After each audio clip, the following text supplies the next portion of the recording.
hours every week dealing with the nation's classified secrets, with national security. I wish I could talk to you about what I do. I am not allowed to talk to you about what I do, but it is an extremely important committee where we deal with the safety and the security of the American people. I take that responsibility very strongly. I am one tough cookie. I'm a very strong, tough individual. I believe that the United States of America is the indispensable nation of the world. We are the indispensable nation of the world.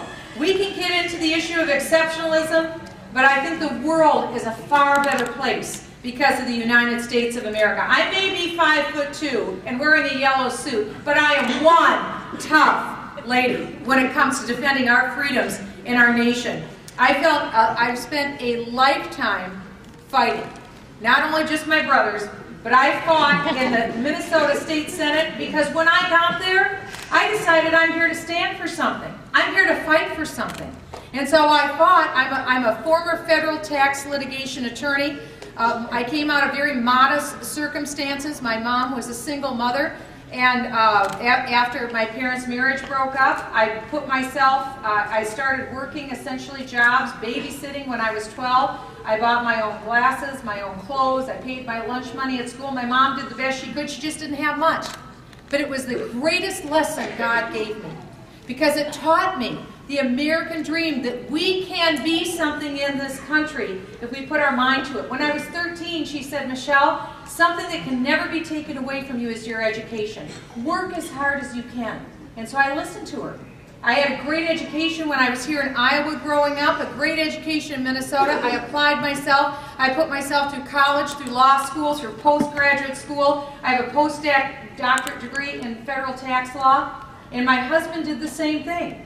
No one gave us anything. We lived the American dream. And so we bought a few houses, we flipped them, we took the equity, we started our small business. We now have 50 employees. We own 2 Christian counseling clinics. We employ psychiatrists, psychologists, and we meet people's needs and we help people. And we're proud of it. We sign both sides of the paycheck. And we are living that American dream. We've decided that we are putting back in our nation. And so for that reason, we decided to start a charter school, the first one in the United States for at-risk children. We did that because of what we saw with our own foster children. So we started a charter school, we started our business, and then I went to the Minnesota State Senate, and after that I've served in the United States Congress now for 5 years. While I've been in the United States Congress serving with your wonderful Steve King of Iowa, he and I have become a dynamic duo in the House of Representatives. And at that role, we've taken on everything from spending to the debt to Nancy Pelosi. We've taken it all. Now we've succeeded by helping to pull that gavel out of Nancy Pelosi's hand. And what we've tried to do in the meantime is to take on this whole issue of Obamacare. And I'm sure when Steve was here, I didn't hear his remarks, but today, as you know, is the 1-year anniversary of the government takeover of health care. What is remarkable about that is that when the bill passed, from the day it passed 1 year ago until today, there hasn't been 1 week that a majority of Americans haven't said, "Kill that bill." Not a week has gone by. As a matter of fact, and we will, just like I believe, we will make Barack Obama a one-term president. We will. It is my firm belief and conviction, we will repeal Obamacare. You watch and wait. It will happen. It will happen. And I know it will happen because we have an opportunity. We have an incredible opportunity, but I'm here to tell you it is a brief opportunity. We have a brief window of opportunity in 2012. The House of Representatives now is in Republican hands. We need to hold the House. We have to win the majority in the Senate, and not just a majority. We have to run those numbers up to 60 seats in the Senate. That has never happened before with Republicans. But we've got an opportunity because we have an opportunity to win 23 seats this time in the Senate, so it can happen. I believe in miracles. I don't know about you. I believe in miracles. And I believe in a calculated risk. And I believe that in 2012, President Obama is vulnerable in his presidency. Can you imagine if we would have had a second term of Jimmy Carter? Can you imagine had there been no Ronald Reagan? Well, take a Jimmy Carter second term and multiply that by a factor of 20. That's a Barack Obama second term. We can't allow that to happen. That's why we have to step up. And we need to put into office a strong, constitutional conservative that is bold, rock-ribbed, willing to fight and take on the forces of Washington, D.C. Because I'm there. I see it from the inside. Even people that we think are fighting aren't necessarily fighting for us on our behalf. And let me tell you this, the left is not going to let go of the government takeover of healthcare easily. Why? Because this is the crown jewel of socialism. And we have to kill it. And we will kill it. And we will kill it if we keep the House and win the Senate and run those numbers up and win the presidency. But it can't just be a Republican. Do you hear me? It can't just be a Republican. We need to have people who have guts, who get it, who aren't willing to, who you won't see melt like wax when they get there. Because we need to be, like the Old Testament says, like the men of Issachar.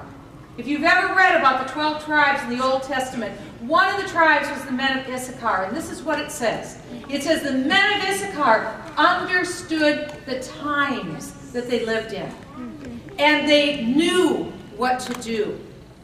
And number 3, they had the courage to carry it out. They were a small tribe. But like the men of Gideon, they were a small group. In fact, remember in the story of Gideon, many were sent home. Only needful were those who were actually going to fight. It is my opinion that God has not given up on the United States of America, and we shouldn't either.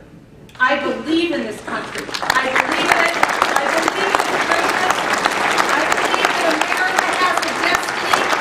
God has shed His grace on this nation, like the famous song says, and I believe that we began as a miracle. And that isn't just Michele Bachmann.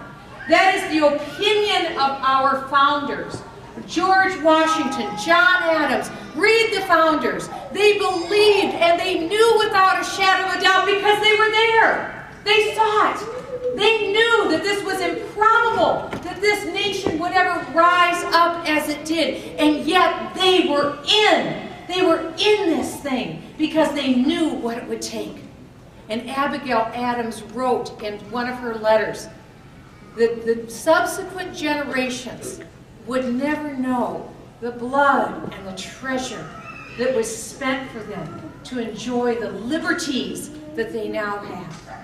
And I say that we in this day are beginning to see the threat to that liberty like no time before. And we have risen up ourselves and we are saying we are not going to despise their sacred contribution that they made for this nation. We too will rise up.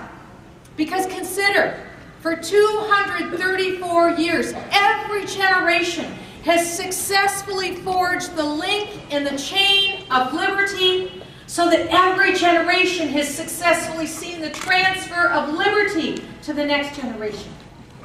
And so now the question is ours. It is for us to answer.